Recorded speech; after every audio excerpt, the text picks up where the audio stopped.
Kisah Inspirasi Iman. Hari ini, tanggal 9 September, Santo Petrus Claver. Pada tanggal 9 September Gereja Katolik merayakan Santo Petrus Claver, seorang misionaris Jesuit yang menghabiskan hidupnya untuk melayani para budak Afrika yang dibawa ke Amerika Selatan tanpa keinginan mereka pada abad ke-17. Petrus Claver dilahirkan dalam keluarga petani di wilayah Catalonia, Spanyol pada tahun 1581. Ia belajar di Universitas Barcelona saat masih muda, dan bergabung dengan Jesuit sebagai novis pada usia 20 tahun. Saat belajar filsafat di Tarragona, Petrus menjalin persahabatan dengan kakak laki-laki Jesuit, Alfonsus Rodriguez. Meskipun Alfonsus menghabiskan hari-harinya dengan melakukan pekerjaan kasar sebagai penjaga pintu, ia memiliki wawasan yang luas mengenai hal-hal rohani dan mendorong Petrus untuk menjadi misionaris di koloni-koloni Spanyol.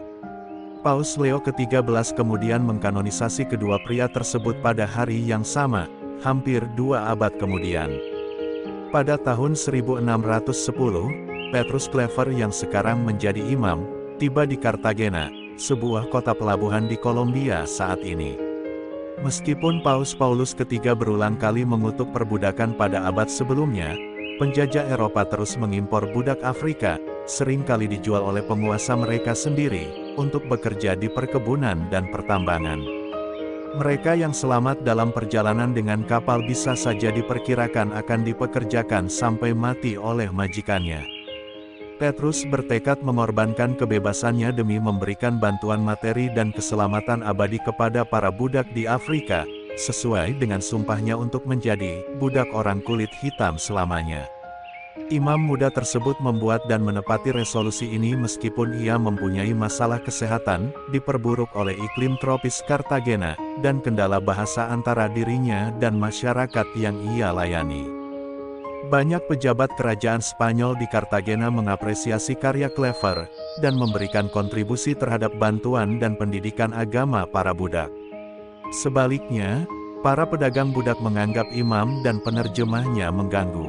Sementara itu, beberapa ekspatriat Spanyol yang mencari imam karena reputasi sucinya, menolak masuk gereja atau pengakuan dosa yang sama dengan para budak kulit hitam.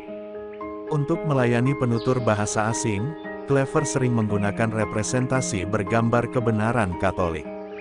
Beliau juga berkomunikasi melalui kemurahan hati dan ungkapan kasih sayang, memberikan makanan dan minuman kepada para pekerja yang sakit dan mengunjungi mereka ketika sakit yang seringkali berakibat fatal.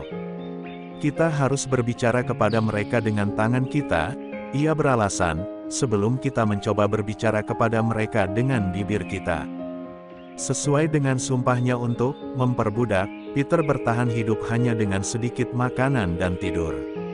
Kehidupannya yang penuh kerendahan hati dan penebusan dosa menghasilkan kejadian-kejadian ajaib, seperti ketika ia menyembuhkan orang sakit dengan sentuhan jubahnya, atau muncul dikelilingi oleh cahaya supernatural saat ia berkunjung ke rumah sakit. Pekerjaan Santo Petrus Claver berakhir dengan kematiannya pada tanggal 8 September tahun 1654. Dia telah membaptis dan mengajarkan iman kepada lebih dari 300.000 budak selama 4 dekade di Cartagena. Selama Sinode Vatikan untuk Afrika pada tahun 2009, Uskup Agung Cartagena Jorge Enrique Jimenez Carvajal menyesali kenyataan bahwa kotanya telah menjadi pusat perdagangan yang buruk.